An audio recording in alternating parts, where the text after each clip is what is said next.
Éxodo 17, versículos del 8 al 16. Y dice así la palabra del Señor. Entonces vino Amalec y peleó contra Israel en Refidim. Y dijo Moisés a Josué: escógenos varones y sal a pelear contra Amalec.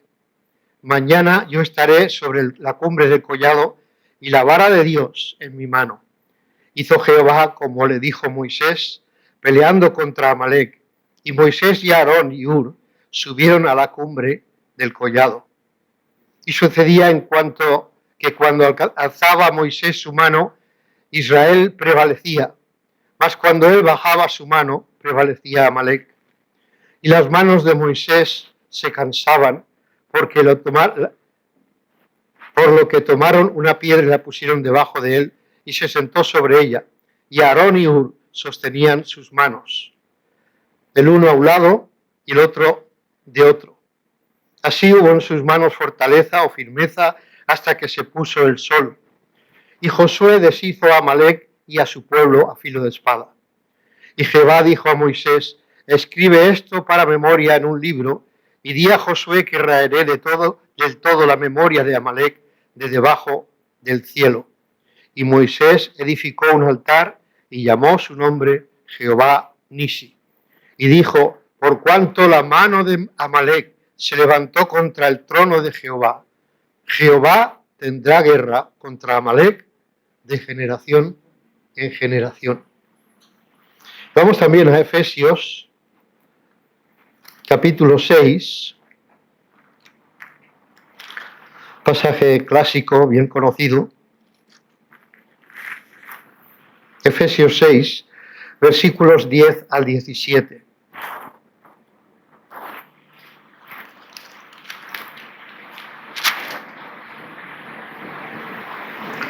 Por lo demás, hermanos míos, fortaleceos en el Señor y en el poder de su fuerza. Vestíos de toda la armadura de Dios, para que podáis estar firmes contra las asechanzas del diablo. Porque no tenemos lucha contra sangre y carne, sino contra principados, contra potestades, contra contra carne, sino contra principados, contra potestades, contra los gobernadores de las tinieblas en este siglo, contra huestes espirituales de maldad en las regiones celestes. Por tanto, tomad toda la armadura de Dios, para que podáis resistir en el día malo, y habiendo acabado todo, estéis firmes. Estad firmes.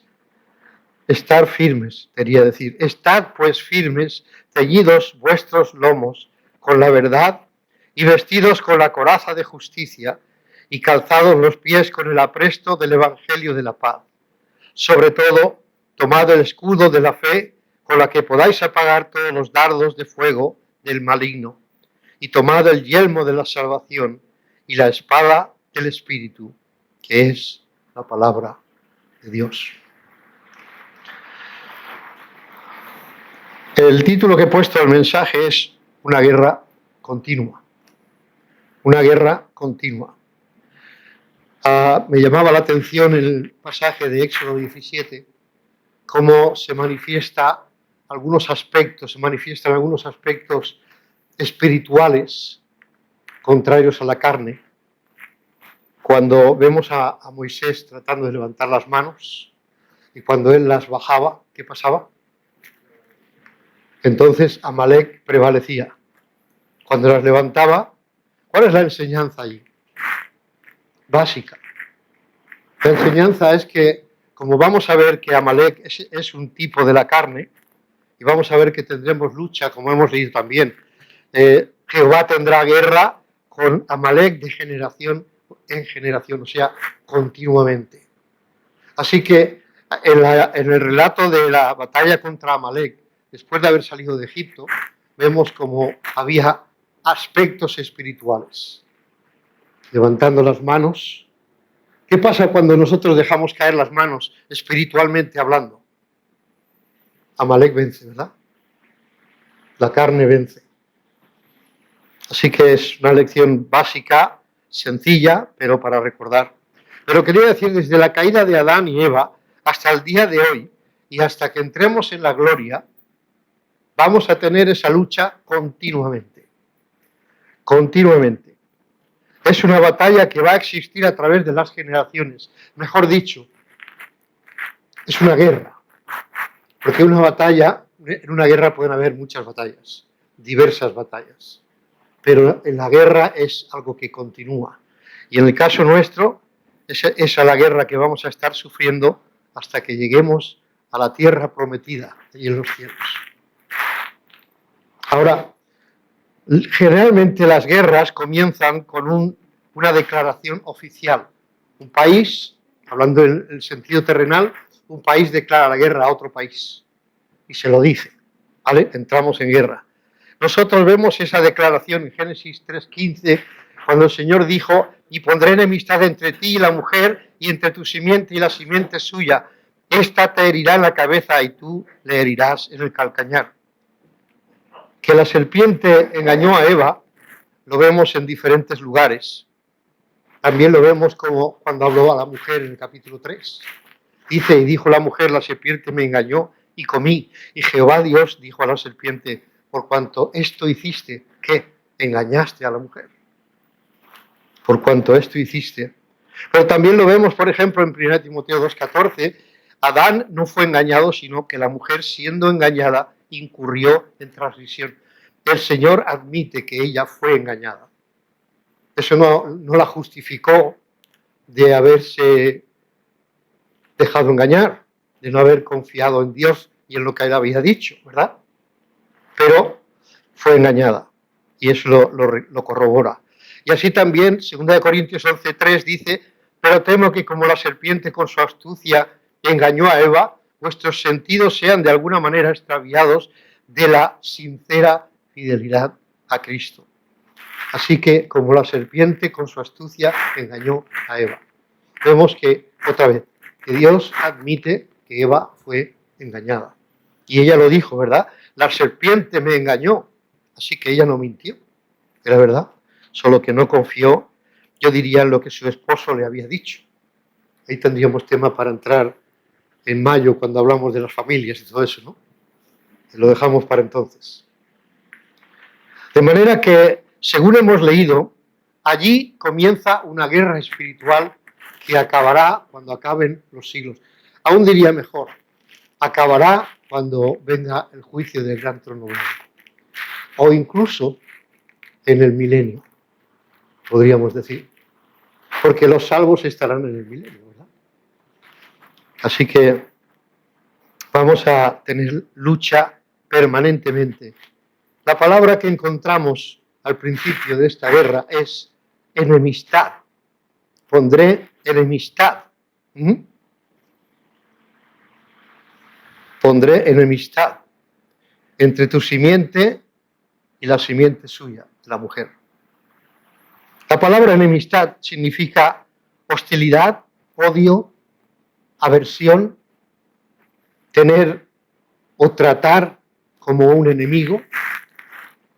Eso es lo que significa la palabra enemistad. Desde la caída Dios declaró la guerra.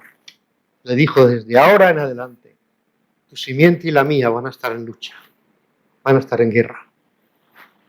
¿Sabéis quién va a ganar? ¿Os lo digo? Lo diré después, aunque ya lo sabéis. Desde entonces, el Dios de este siglo ha tratado de hacer lo posible para luchar contra los hijos de Dios, contra los que son de la simiente de Dios, porque hay básicamente dos simientes. Solo hay dos sitios, solo hay dos lugares. La Biblia está llena de sitios donde dice, o de cosas donde dice esto, blanco o negro.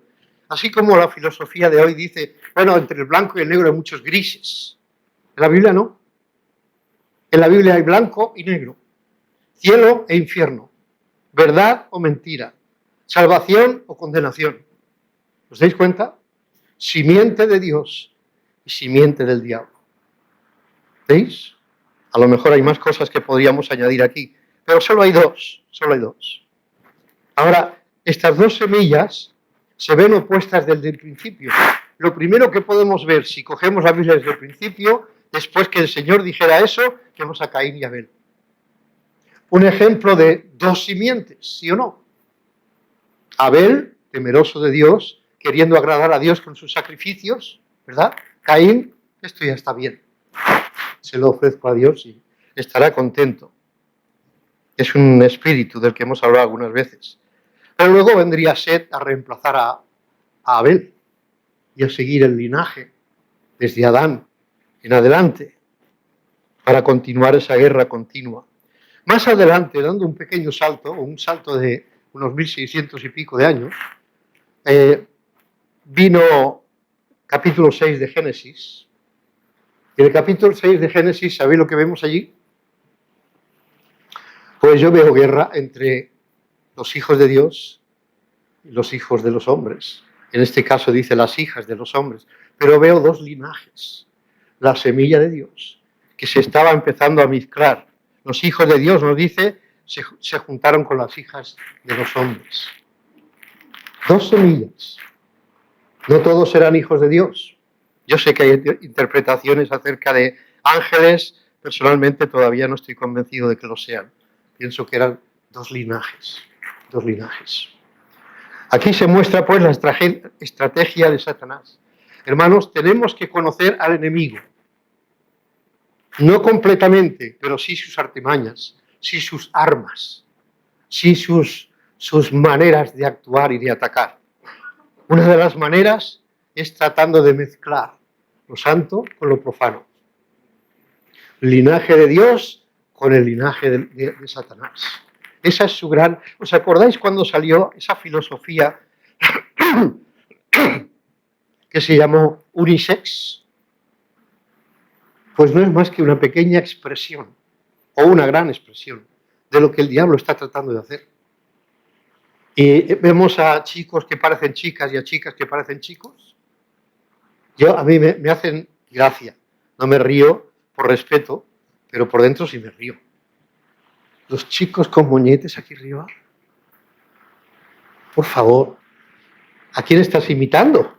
¿A ti te gustan los chicos con moñito aquí? Y a mí tampoco. Aunque yo no me casaré con ninguno, tú a lo mejor sí. Bueno, no que tenga muñete, pero con un chico me refiero. Pero su interés siempre es querer borrar las diferencias. Dios marca diferencia entre un hombre y una mujer, la masculinidad y la feminidad. Pero ¿qué está haciendo el diablo? Tratando de mezclarlo. Tratando de mezclar. La forma de vestir, la forma de actuar de una chica es diferente y debe ser diferente de la de un chico. La del chico también debe ser diferente del de una chica. Pero esta estrategia es una de las cosas que Satanás tiene en su mente. La simiente de los hijos de Dios mezclándose con la semilla de Satanás, vemos ahí. Más adelante, unos 400 años después, Dios escogió a un hombre y dijo, se acabó esto. Y empezó una semilla, su pueblo, llamado Israel después.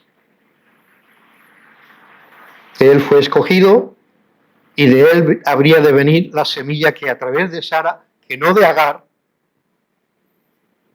tuvo a Ismael y Sara tuvo a Isaac. ¿Quién es la semilla de Dios? Hay dos, no hay más, hay dos. ¿Quién es? Isaac. En Isaac te será llamada descendencia. El linaje del camino de Dios, de los que son de Dios. Años después de esa semilla entraron en Egipto por causa del hambre, por supuesto con propósito de Dios, no por descuido de Dios. Entraron en Egipto y entraron bien. Y por algunos años, por un tiempo, estuvieron bien. Pero luego nos dice la Biblia que entró otro faraón que no conocía a José.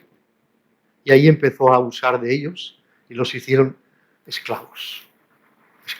Egipto, dicho de paso, es un símbolo, un tipo del mundo.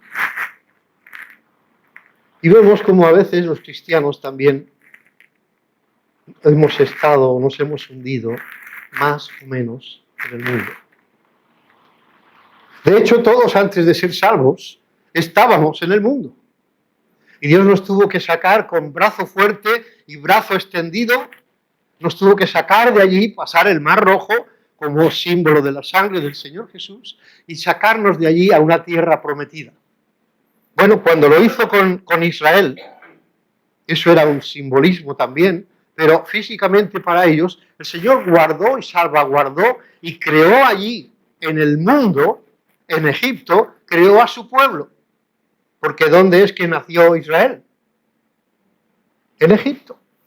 ¿Dónde hemos nacido nosotros? En Egipto. Y el Señor nos sacó de allí, ¿verdad?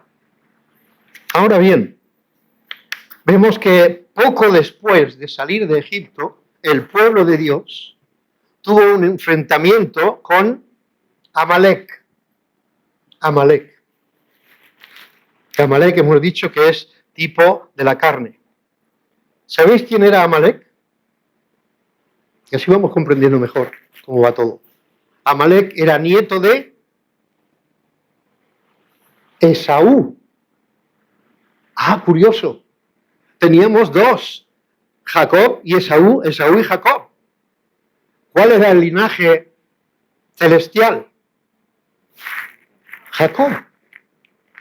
¿Cuál era el linaje que seguiría el camino de Satanás? Esaú. ¿De dónde vino Amalek? De Esaú. Simplemente curioso, ¿verdad? Este hombre, Esaú, como sabéis,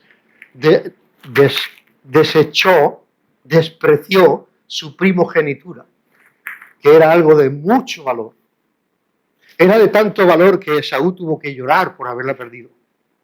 Si leéis el pasaje, él lloró. ¿Por qué? Había privilegios físicos, pero también había privilegios espirituales. Y podemos hablar mucho sobre el tema que si Jacob engañó a su padre y su madre le indujo a engañar a su padre y todo lo que tú quieras.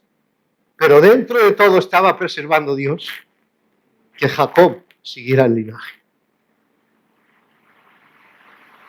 A Jacob amé y a Esaú aborrecí. El linaje era Jacob. El linaje era Jacob. Así que vemos como de tal palo tal astilla, como se suele decir, de Esaú salió Amalek. Él sacrificó, como he dicho, sus privilegios futuros por algo inmediato. Dame de comer si no me muero. Te vas a morir porque no comas hoy, hombre. ¿Tú crees? Ni en 2 días, ni en 3 días te mueres porque no comas. Si no bebes ya lo dudo. Pero comer se puede aguantar. ¿Sí o no? Pero él dijo, tengo hambre, dame de comer, dame de eso. Bueno, pues me das tu primogenitura. Te doy lo que quieras, dame ese plato, ese guiso rojo. Y se lo comió. Y él dijo, hemos hecho un pacto. Yo te doy mi comida y tú me das tu primogenitura. ¿Cuánto apreciaba él ese don que tenía, que habría de tener? Lo despreció por un plato de comida. Como he dicho, él sacrificó sus privilegios futuros por algo inmediato. Y ahí también hay un principio, como se ha dicho, nunca, escucha bien esto, y especialmente los jóvenes, pero no solo, nunca sacrifiques lo que es permanente en el altar de lo inmediato. Recuerda esto, nunca sacrifiques lo que es permanente en el altar de lo inmediato. A Esaú no le importó. Dijo, dame lo que me satisface ahora y lo demás te lo puedes quedar si quieres, quién sabe, ¿no? No confió, no le daba valor y lo dio. Ahora, Amalek era enemigo acérrimo de Israel, de la semilla de Dios y de los suyos. Podemos ir, aunque no vamos a leer los pasajes, si no sería emplear mucho tiempo en eso, pero esperando que recordéis, y si no recuerdo un poquito, en Números 14, después de que Josué y Caleb y 10 más fueron a investigar Cades Barnea. ¿Os acordáis de la historia? Y ellos dijeron, cuando volvieron, 2 confiaron en el Señor, no, el Señor nos lo dará, si es verdad que son gente grande y tal, pero el Señor nos lo dará. Josué y Caleb les querían apedrear. Y los otros 10 dijeron, no, ahí no podemos entrar, son gigantes, nosotros somos como langostas para ellos. No vamos a poder entrar, no. El Señor dijo, muy bien, habéis estado 40 días, estaréis 40 años dando vueltas en el desierto. a su pueblo. Porque dice el Señor que a quien ama y amonesta a los que tiene por hijos, ¿no? Les dijo, muy bien, pues no entraréis. Ellos entonces se arrepintieron, y lo leemos ahí en el capítulo 14, por ejemplo, vemos en los versículos 42 y 43. Pero vemos que ellos se arrepintieron y dijeron, bueno, pues vamos a luchar. Y entonces, fíjate lo que le dijo Moisés, de parte del Señor.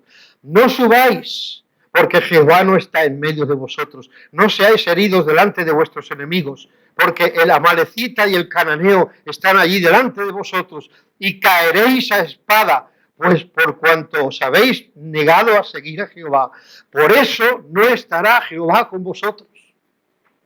Ellos pensaban, bueno, hemos desobedecido, hemos desconfiado de Dios, pero vale, vamos a ir ahora. Y el Señor dice, no, yo no voy a estar ahí. Yo no voy a estar ahí. Habéis hecho mal. Cuando hay desobediencia, Dios se aparta.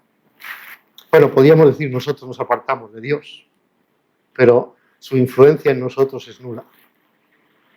No hay influencia de parte de Dios cuando desobedecemos. Y cuando desobedecemos, ¿sabe lo que pasa? Entonces viene Amalek y ataca.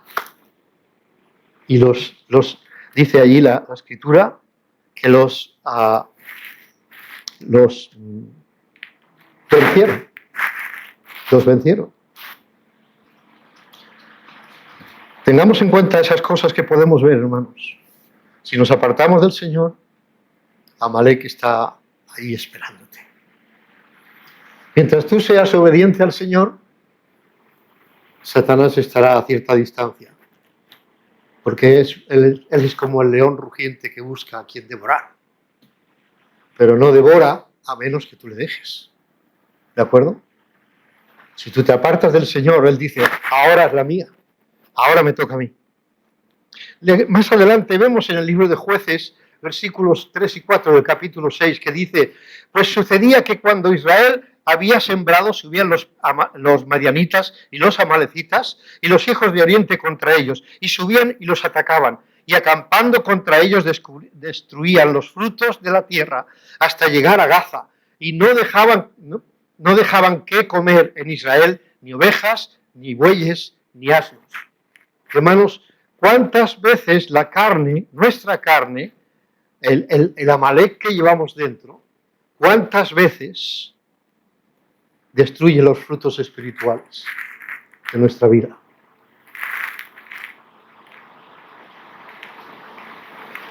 Sabemos en Josué la historia, vengo, Señor, ayúdame, después me voy a los ídolos, después, Señor, ayúdame otra vez, cuando estaban subyugados por los enemigos, filisteos, etc.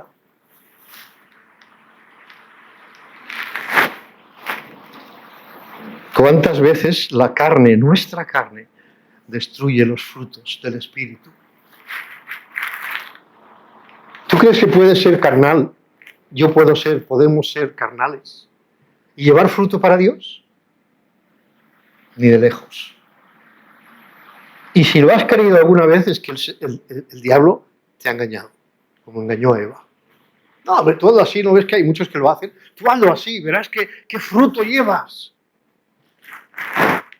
Habrá un día donde se verán los frutos de cada uno. Habrá un día. Y los frutos no siempre son los que se ven con los ojos. ¿Estás mejor? Me alegro. No siempre son los frutos que se ven con los ojos. Una iglesia llena no significa una iglesia espiritual necesariamente.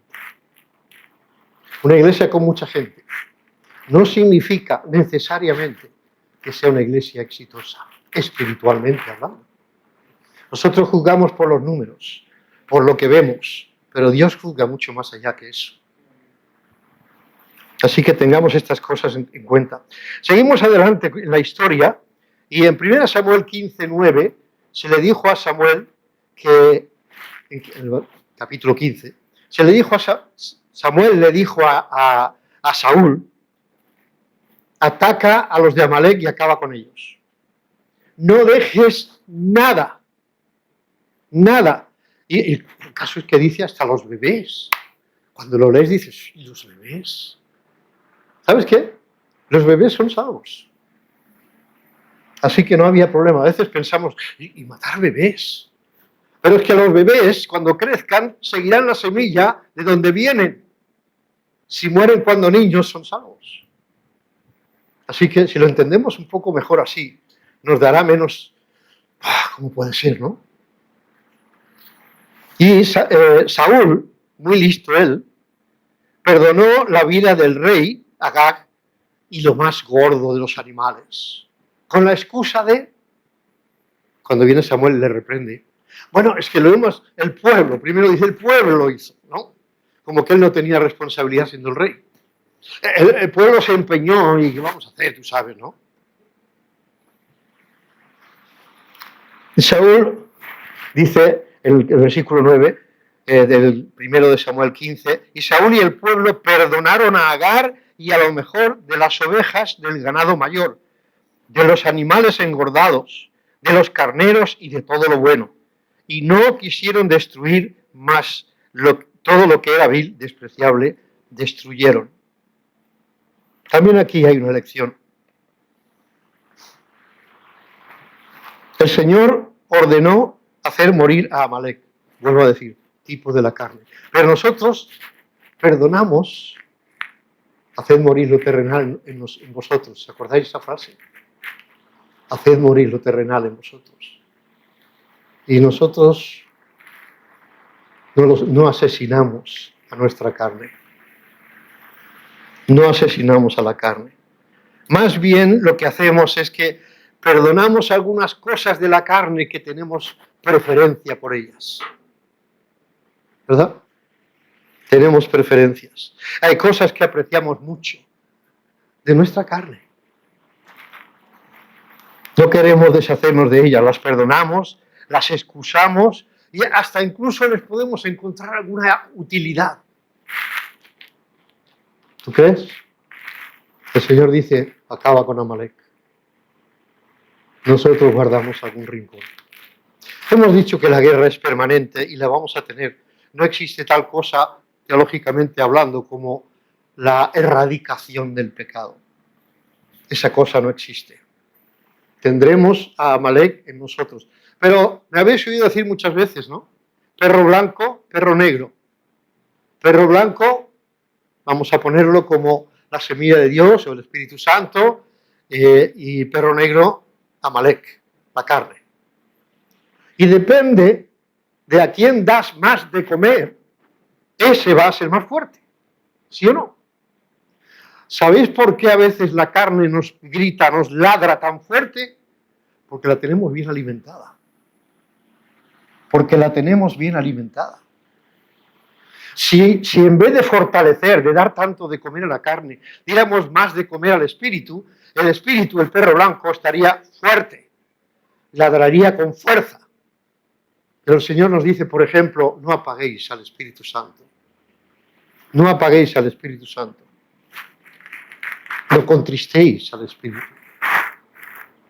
¿Cuántas veces vivimos así? Demasiado a menudo. Porque no estamos dando de comer. Repartimos estas hojas porque es una manera de comer. Y lo hacemos sistemáticamente. Hay otros métodos. Si tú sigues otro, a mí me es igual. Lo que no me sería igual es que no pudieras leer, si no quisieras, porque no quisieras, la Biblia en un año. Por muchos años la he leído. ¿Y sabes qué? No me ha hecho mal. Hay veces que he leído y bueno, esto ya lo había leído, claro. El año pasado y el anterior y el otro, es igual. Pero así es como se va quedando dentro y va metiéndose, va metiéndose. Esfuérzate un poquito para dar alimento al espíritu. También aprendemos otra lección allí, y es que el Señor le dice, y es importante recordar esto, le dice, y Saúl respondió a Samuel, antes bien he obedecido, te está diciendo tenías que acabar con todo. Y Saúl le dice, ¿y estos balidos que oigo, qué son? ¿De dónde vienen? Bueno, es que el pueblo de Amalek los he traído, dice el versículo 15 del capítulo 15, porque el pueblo perdonó lo mejor de las ovejas y de las vacas para sacrificarlas a Jehová tu Dios. Por lo demás, pero lo demás todo lo hemos destruido. O sea que hemos desobedecido y hemos desobedecido al Señor, pero ha sido para bien. Es como lo de las mentiras, ¿no? La mentira, si es pequeña y es para ayudar a alguien, pues hombre, ¿verdad? No. La mentira es mentira. La desobediencia es desobediencia. Y eso es lo que hizo Saúl. Desobedeció a Dios. Y el Señor, a través de Saúl, le dice: ¿se complace Jehová tanto en los holocaustos y víctimas como en que se obedezca a las palabras de Dios? Algo para recordarnos.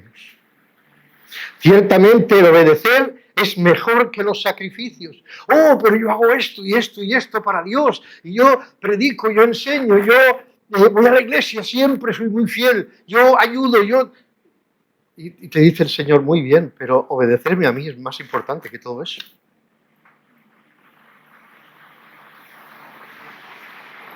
Porque como pecado de adivinación, fíjate cómo repudia a Dios, cómo aborrece la adivinación. Como pecado de adivinación es la rebelión. La rebelión es simplemente desobedecer. Y como ídolos e idolatría, la obstinación. Por cuanto tú desechaste la palabra de Jehová, Él te ha desechado para que no seas rey. Y dejó de serlo. El Señor se buscó otro hombre que tuviera el corazón conforme al suyo. Se llamaba David. David también luchó contra Amalek. ¿Sabes qué? David venció. Primero Samuel 30 nos habla de la historia de este ataque de los amalecitas que se llevaron a sus esposas y muchas otras cosas. Y en los versículos 18 y 19 leemos de 1 Samuel 30. Y libró David todo lo que los amalecitas habían tomado, y asimismo libertó David a sus 2 mujeres, y no les faltó cosa alguna, chica ni grande, así los hijos como las hijas, como de hijas, del robo y de todas las cosas que les habían tomado, todo lo recuperó David. Y en 2 Samuel, esto ya es cuando era rey, 2 Samuel 1:1, y aconteció después de la muerte de Saúl, que vuelto David de la derrota de los amalecitas, estuvo 2 días en Siclac. Parece que este es el final de Amalek. David venció a Amalek. No fue perfecto, lo sabemos, ¿verdad? No fue perfecto. Y siempre recordamos lo más importante, aunque hubieron más cosas. Pero lo más importante con Betsabé, ¿verdad? El otro día estábamos hablando de Rahab, que había mentido, ¿no? ¿Os acordáis? A Betsabé, ¿qué había hecho? Había más que eso, más concreto. Adulterado, tenía esposo en la guerra. ¿De acuerdo? Sin embargo, ellas dos están en el linaje de Dios. Hasta el Señor Jesucristo. ¿Te habías dado cuenta de eso? Curioso, ¿verdad? Solamente para que satisfagas una sana curiosidad. Capítulo 1 de Mateo, esto es un inciso, dice versículo 4, porque podríamos empezar Abraham 2, Abraham engendró a Isaac, Isaac a Jacob, Jacob a Judá y a sus hermanos. Judá engendró a Tamar, a Fares y a Zara, Fares a Esrom y Esrom a Aram. Aram engendró a Aminadab a Naasón y Naasón a Salmón. Salmón, versículo 5. Salmón engendró de Rahab. Pero había mentido, ¿no? Pero está en el linaje. Esa es la gracia de Dios. Está en el linaje. Y Booz engendró a Ruth. Engendró de Ruth, perdón. Ruth, ¿sabéis qué era? No era del linaje, era moabita. Pero dice que Booz engendró de Ruth a Obed, y Obed a Isaí. Y Isaí engendró al rey David. ¿Y de dónde viene el Señor Jesucristo? Del linaje de David. ¿Te das cuenta?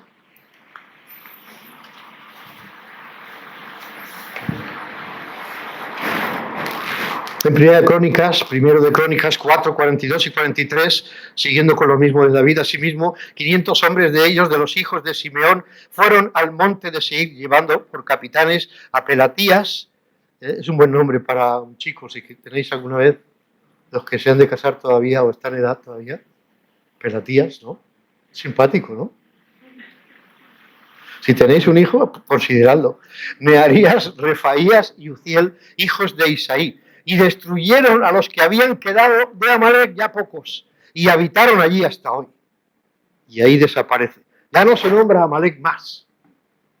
Nunca más. Pero Dios escogió este pueblo enemigo de Dios para hacerlo un tipo, para enseñarnos, porque dice en 1 Corintios 10, y estas cosas les acontecieron para vosotros, para los que habéis alcanzado los fines de los siglos o de los tiempos.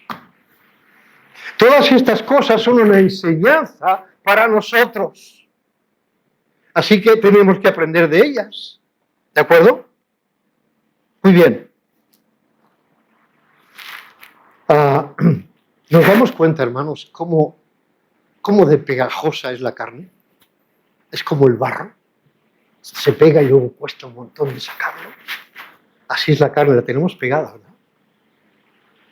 ¿Cuánto trabajo tiene el Señor para ir sacando de nuestro corazón carne, barro, cosas de la tierra, cosas de la tierra? Y ese es su trabajo. Si le dejamos, acabará más pronto que si no le dejamos. Es cierto. Si le estorbamos, le será más difícil. Ahora, en Éxodo 17 y 16 dice que, hemos leído, Jehová tendrá guerra con Amalek de generación en generación. Hermanos, hay una guerra espiritual entre la carne y el espíritu. La misma palabra, enemistad. Y esa palabra implica guerra. Guerra. La palabra enemistad del Nuevo Testamento denota lo mismo que en el Antiguo Testamento. La palabra enemistad significa enemigo. Enemigo. Viene de enemistad. Enemigo, enemistad. Vuestro adversario, el diablo, ¿os acordáis de ese pasaje? Como león rugiente, anda alrededor buscando a quien devorar, al cual resistid. Esa es la orden del Señor. Resistid firmes en la fe. Vosotros que sois mi semilla, no obedezcáis a Amalek. Estad, dice, al cual resistir firmes en la fe, sabiendo que los mismos padecimientos se van cumpliendo en vuestros hermanos en todo el mundo. Dicen que mal de muchos, consuelo de pocos, ¿verdad? Pero solamente que sepas, y el Señor te lo dice, que sepas que esto le pasa a todos los creyentes. Es lo que dice. Los mismos padecimientos se van cumpliendo en vuestros hermanos en todo el mundo. 1 Pedro 5, 8 y 9. No es solo tu lucha. La lucha que tú tienes la tengo yo. Y la tiene este hermano y esta hermana, y cada uno de los creyentes. Todos los que pertenecemos a la semilla de Dios tenemos lucha. Si tú no tienes esa lucha, pregúntate si estás en la semilla de Dios. El otro día decíamos, Dios al que ama, disciplina, ya hace un rato también, y amonesta a todo aquel que tiene por hijo. ¿Qué quiere decir? Cuando nos apartamos del camino, cuando somos desobedientes, por cuanto somos ya semilla suya, el Señor nos reprende, nos castiga, nos disciplina, para que volvamos a sus caminos. Pero esas mismas luchas las tiene todo creyente en todo el mundo. Y estas luchas, vamos a ver un momento rápidamente, el diablo es uno de nuestros enemigos. Bueno, ya lo sabemos, ¿sí? Dice, leemos en Mateo 13 y 19, cuando alguno oye la palabra del reino y no la entiende, ¿os acordáis? Las parábolas de la semilla, del sembrador. Viene el malo. ¿Quién es el malo? El diablo, Satanás, ese demonio, ese león rugiente. Dice, y arrebata lo que fue sembrado en su corazón. Es enemigo. Es enemigo de Dios. No quiere que la semilla dé fruto. Semilla de Dios. Es enemigo tenemos otro enemigo que es la muerte, el postrer enemigo que será enemigo, que será destruido, es la muerte. Pero podemos leer en 1 Corintios 15, ¿Dónde está, oh muerte, tu aguijón? ¿Dónde, oh sepulcro, tu victoria? ¿Por qué? Porque, como digo, siempre me lo imagino así, en esa bolsa que es la muerte, el Señor entró en la muerte, pero hizo un agujero. Hizo un agujero y salió de allí, victorioso, ¿verdad? Y por ese agujero vamos a pasar todos. Por eso los creyentes no mueren realmente. Duermen. Y duermen poco. Porque dice Pablo, ausentes del cuerpo, presentes al Señor. Tienes los ojos aquí y ya los abres allí. ¿Qué te parece? Tremendo, ¿verdad? ¿Te imaginas? Un día llegará, a menos que el Señor venga a buscarnos antes. El postrer enemigo que se ha destruido es la muerte. Tenemos enemigos de hombres opuestos a Dios o a Cristo. Vino el enemigo y sembró cizaña entre el trigo y se fue. Mateo 12:35. Tenemos enemigos opuestos a la justicia. ¿Os acordáis del caso de Elimas? Qué nombre más raro. Bueno, le llamaban Elimas el mago. Aparentemente se convirtió y entonces en Hechos 13:10 dice, oye, perdón, no, no se convirtió. Dice la escritura allí, oh, lleno de todo engaño y de toda maldad, hijo del diablo, enemigo de la justicia. Enemigo. Enemigo de aquellos que hablan en nombre de Dios. Y él estaba estorbando lo que Pablo estaba haciendo. Los no regenerados, los no nacidos de nuevo, son enemigos. Y bueno, yo tengo vecinos, tengo conocidos, compañeros de trabajo, y no son mis enemigos. No, pero como decíamos la semana pasada, pero están en el sitio de los enemigos. Y tú estás en la semilla de Dios. Porque solo hay dos lados, ya lo hemos dicho, ¿verdad? Solo hay dos lados. En Romanos 5:10 nos dice que son enemigos de Dios. Y el creyente profesante que quiera hacerse amigo del mundo se hace enemigo de Dios. Santiago 4:4. Ahora, hay algo que no entiendo. Si eres creyente, tienes que notar los envites de Amalek, los empujones. ¿Cómo te empuja? ¿Cómo te empuja hacia el mundo? ¿Verdad? Te empuja. Notas como hay una tendencia, ¿no? Lo que quiero hacer, dice Pablo, Romanos 7, no hago. Y lo que no quiero hacer, eso hago. ¿Por qué? Porque hay alguien que está empujando. Hay alguien que está empujando. ¿Cómo se llama? Amalek. La carne. Pero no entiendo bien este versículo. ¿Cómo puede alguien que ha nacido de nuevo, que ha sido rescatado por la sangre de Cristo, que ha sido puesto en el lado de la semilla de Dios, que ha sido lavado, santificado y justificado mediante la fe, y que tiene al Espíritu Santo, ¿cómo puede ser que Santiago diga, oh, almas adúlteras, ¿no sabéis que la amistad con el mundo o del mundo es enemistad? ¿Cuál es la palabra enemistad? Enemigo. Ahora fijaos bien, que la amistad del mundo es enemistad contra Dios, contra Dios. Cualquiera pues que quiera ser amigo del mundo se constituye enemigo de Dios. No entiendo. No entiendo. Nacido de nuevo, rescatado con la sangre del Señor Jesús, lavado, santificado, justificado.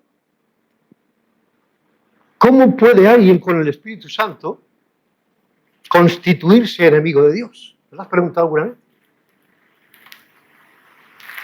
¿Puede ser?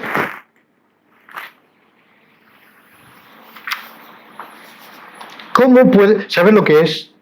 En la guerra de verdad, aquí en la tierra, hacer eso es hacer traición. Traición. Es lo que es. Estás en este bando, pero ayudas al otro bando.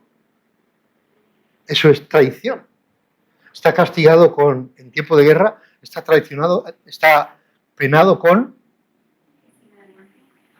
pena de muerte, fusilamiento.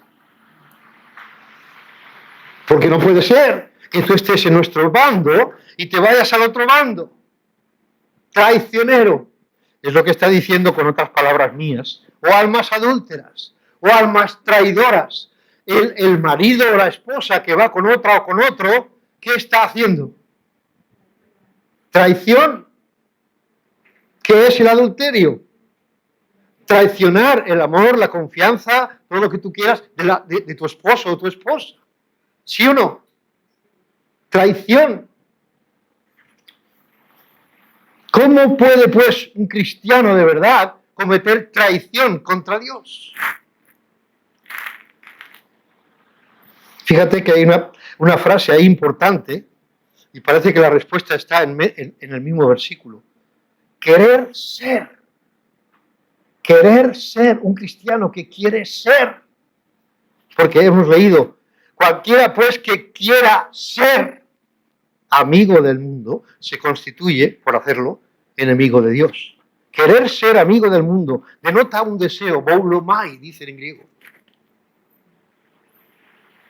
Boulomai. Deseo. No podemos, hermanos, ni debemos ser como el mundo. ¿Estamos de acuerdo? A ver, ¿cuántos dicen que sí están de acuerdo?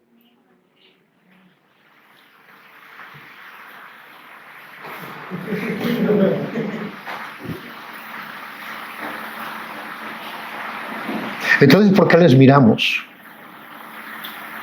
Hacemos como Israel muchas veces, que miraba a los pueblos de alrededor. Queremos un rey como las demás naciones.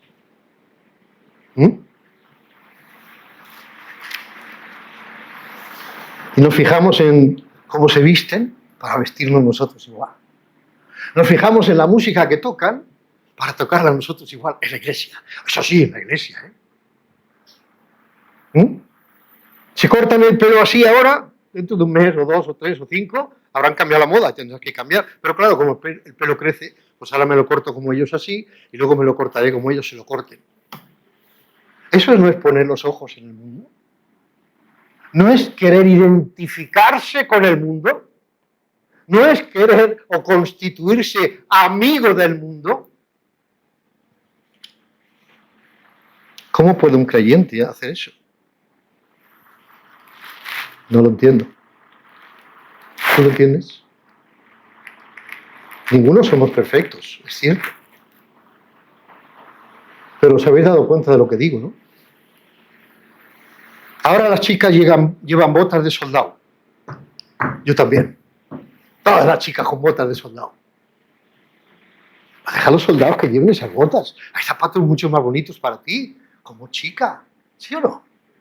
Ahora me dicen que tienen que llevar los pantalones rotos y los compran rotos. ¡Qué cosa! Yo no puedo entenderlo. Comprar lo que antes se tiraba y ahora se paga por ello. Y si lo hubiese guardado yo antes, podría haber sacado un dinero. ¿Te das cuenta? ¿Tú tienes muchos? Pues ponte una tienda. Es igual, si se han roto, mejor. Eso es lo que se lleva. Alguien ha dicho que hay que llevarlos así y se lleva. ¿Sabes quién nos influencia? ¿Quiénes nos influencian? Mayormente por la tele. Los artistas, ¿no? Que son, lo sean intencionadamente, no son nuestros influencers. Apártate de ellos. Apártate, no te fijes en ellos. Yo no te digo que no lo veas, si lo ves, pues lo ves. Pero no quieras imitarle. Porque tú eres de la otra semilla. Tú eres del otro lado. No eres de este mundo. Ellos son de este mundo. Que hagan lo que quieran. Pero tú no, tú perteneces a Dios. Eres de la semilla de Dios. Acuérdate de todos aquellos fieles que han habido hasta Adán. Querer ser amigo del mundo es ponerse delante de Dios y decir, aquí estoy yo en contra tuya. En contra de tus enseñanzas, en contra de lo que tú me dices. ¿Sabes qué dice el Señor? Para que entiendas eso. Dice, el que es conmigo,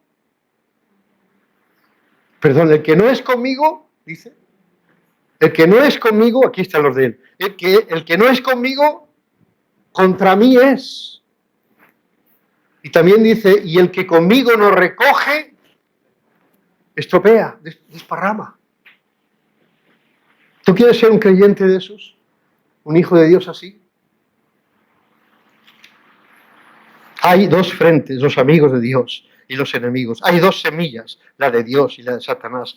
¿Cómo puedes tener la semilla de Dios y juguetear con el mundo? ¿Cómo puedes ser un hijo de Dios o hija de Dios y flirtear con el mundo? El mundo es enemigo de Dios. Tú ya no tienes nada que ver con ellos. No tienes nada que ver. Tus esperanzas son infinitamente mejores que las de ellos. No tienen nada que ver. Cuando participamos de las costumbres de este mundo, de la filosofía de este mundo, como he dicho antes, de la música de este mundo, de la forma de vestir, de la forma de actuar, incluso de la forma de hablar de este mundo, estamos queriendo ser como el mundo. No nos damos cuenta, pero lo estamos haciendo. Estas palabras se constituye enemigo de Dios. Amigos, hermanos, la palabra es erigirse. Erigirse connota algo. ¿Alguien sabe qué palabra podríamos usar ahí? Orgullo, altanería, soberbia. ¿Tú quieres ser un creyente así? Ponerse, dice la palabra constituye, quiere decir ponerse enfrente, erigirse, hacerse enemigo de Dios. Alguien podría decir, como soy salvo, ya soy salvo, soy de la semilla de Dios, ahora voy a trabajar con esto y voy a estar haciendo las cosas que a mí me gustan, porque como soy salvo, cuidado con eso. Cuidado con eso. Porque si te gustan mucho las cosas del mundo, y yo sé que a la carne le gustan, yo también tengo carne. Sarx, ¿verdad? Sarx. Hay dos palabras, sarx y suma, para carne. Se traducen carne, pero unas significan una cosa y otras otra. Sarx es la carne pecaminosa. Soma es de psicosomático, por ejemplo. Tiene que ver con el cuerpo. Psicosomático. Pero el sarx tiene que ver con la otra carne. Y a ese sarx le gusta mucho las cosas del mundo. Tenemos los miembros habituados, o teníamos miembros habituados, a hacer las cosas del mundo. Y ahora salirnos de ahí nos cuesta. Bueno, tenemos una ayuda muy importante. ¿Cuál es? El Espíritu Santo.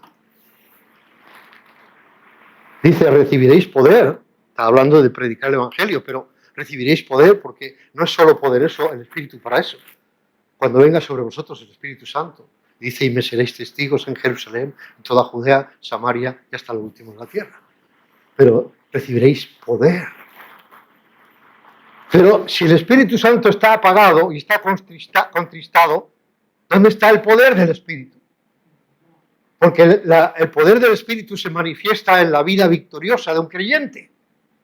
Pero cuando somos creyentes derrotados, es que el Espíritu Santo está apagado, está contristado, no nos guía, no nos fortalece.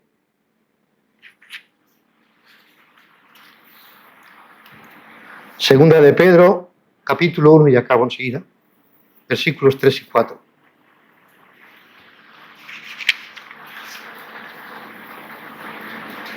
Como todas las cosas, segunda de Pedro 1, 3 y 4, como todas las cosas que pertenecen a la vida y a la piedad, nos han sido dadas por su divino poder, mediante el conocimiento de aquel que nos llamó por su gloria y excelencia, por medio de las cuales nos ha dado preciosas y grandísimas promesas, para que por ellas, ¿cuáles? Las promesas, llegaseis a ser participantes de la naturaleza divina, habiendo huido de la corrupción que hay en el mundo a causa de la concupiscencia. Hermanos, si el mundo va para allá, ¿Tú también quieres ir para allá? ¿Sabes cuál es el destino del mundo? ¿Y tú quieres ir ahí? Pero claro, como yo voy a ir al cielo, cuando llegue cerca que voy a caer ahí, yo voy al cielo. Cuidado con eso. Cuidado con eso. No sea que en realidad no seas creyente. Cuidado con eso. Ser creyente no es, sí, yo me acuerdo un día que hice una profesión de fe. Cuidado con eso. No, si a mí me bautizaron. Bueno, muy bien. Pero, ¿por qué te bautizaron? ¿Por qué te bautizaste? Que a lo mejor te dieron un remojón nada más.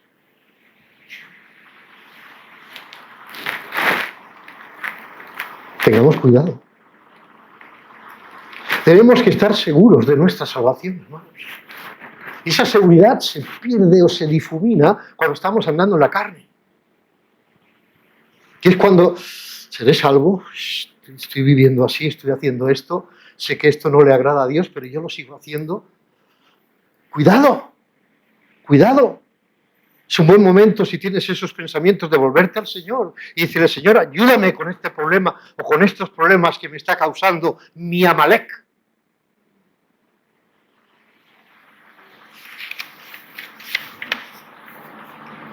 Al principio os pregunté: ¿sabéis quién va a ganar? La palabra nos dice que somos los del linaje, los de la semilla del Señor. Somos más que vencedores por medio de aquel que nos amó. Ya hemos vencido. Los creyentes hemos vencido por medio del Señor Jesucristo.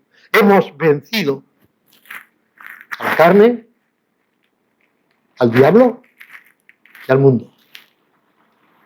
Pero no nos dejemos llevar mientras por el diablo, por la carne y por el mundo. Si no, te vas a tener que plantear esa duda. ¿De verdad fui salvo o fue un momento de emoción que tuve? ¿Qué fue? ¿El Señor realmente me ha salvado? Asegúrate, no te pido otra cosa. Asegúrate que realmente has creído. Termino con este pasaje, Efesios 6, 10 a 17. Fue el que leíamos al principio, por eso lo tocamos ahora. Efesios 6, 10 a 17 dice: por lo demás, hermanos míos, fortaleceos en el Señor y en el poder de su fuerza, vestíos de toda la armadura de Dios para que podáis estar firme contra las asechanzas del diablo. ¿Qué hace el diablo? ¿Sabéis que el diablo se mete en las iglesias? No va a las discotecas, ¿eh? No le hace falta que ella rueda sola. No va a los mítines políticos. Esas cosas ruedan solas. No va a los campos de fútbol a convencer a nadie. No. Todas esas cosas ya ruedan solas. Pero donde tiene su trabajo es en las iglesias. Si puede dividirnos, lo hará. Meterá su pezuña para que podamos separarnos, dividirnos, odiarnos unos a otros. Como dice Pablo, comeros unos a otros. Eso no es de Dios. Eso no es de Dios. Y sigo leyendo. Ese diablo que está siempre dispuesto a tirar dardos de fuego. Porque no tenemos lucha contra sangre y carne. Si fuera contra sangre y carne, a lo mejor a alguno le apretábamos el cuello, ¿verdad? Pero no es contra sangre y carne, sino contra principados, contra potestades, contra los gobernadores de las tinieblas de este siglo, contra huestes espirituales de maldad en las regiones celestes. Por tanto, tomad toda la armadura de Dios para que podáis resistir en el día malo y, habiendo acabado todo, estar firmes.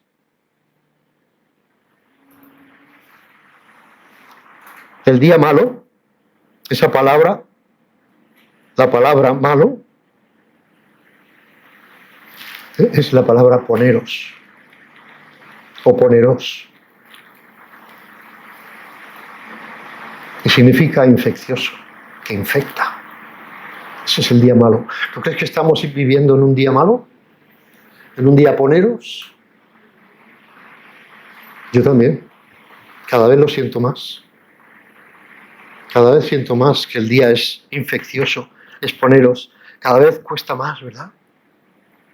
seguir al Señor y dejarnos de esas cosas. Cada vez nos cuesta más. Vemos cómo está yendo el mundo. Estad pues firmes, ceñidos vuestros lomos con la verdad y vestidos con la coraza de justicia y calzados los pies con el apresto del Evangelio de la paz. Sobre todo, tomad el escudo de la fe con que podáis apagar todos los dardos del maligno. Y tomad el yelmo de la salvación y la espada del Espíritu, que es la palabra de Dios. Si tomamos estas cosas, Amalek no nos va a vencer. Hay una batalla, hermanos, una batalla espiritual. Dios declaró la guerra al principio. Al principio, en cuanto Adán y Eva cayeron, desde la caída, le ha declarado la guerra a Satanás. Y está perdido. Yo no sé cómo lo pensará, porque Satanás no es un necio. Conoce la Biblia mejor que tú y yo. Y nos conoce a nosotros porque, fíjate, lleva 6.000 años conociendo a hombres. Así que habrá aprendido lo suyo, ¿verdad? Nos conoce bien. Sabe cuáles son nuestros flancos. Sabe por dónde puede atacarnos. ¿Verdad? Lo sabe. Pero el Señor nos dice, ponte mi armadura. Toma la armadura de Dios, mi armadura, y podrás vencer. Estate firme contra las asechanzas del diablo, contra estas huestes que batallan contra nosotros. ¿Sabes? Satanás tiene legiones y legiones de ángeles que le ayudan en sus propósitos. Aquí no queremos ninguno. Pero porque yo lo diga no quiere decir que no va a entrar. ¿De acuerdo? Quien queremos que entre es el Señor. Por eso pedimos su presencia. Y si no queremos que hayan problemas, divisiones, enfados, riñas, odios, rencores entre nosotros, tenemos que tomar toda la armadura. Porque esos son los dardos que el diablo está tirando a cada uno de nosotros. Y de vez en cuando hiere a alguno. Pero hay victoria. Hay victoria. ¿En qué lado estás, hermano, hermana? ¿Con quién colaboras? ¿Con la semilla de Dios o con la semilla de Satanás? Quiere el Señor ayudarnos a limpiarnos de las cosas que todavía forman parte de nuestra vida, que no debieran estar. Pongámonos, estemos firmes y pongámonos toda la armadura de Dios. Y vamos a cantar.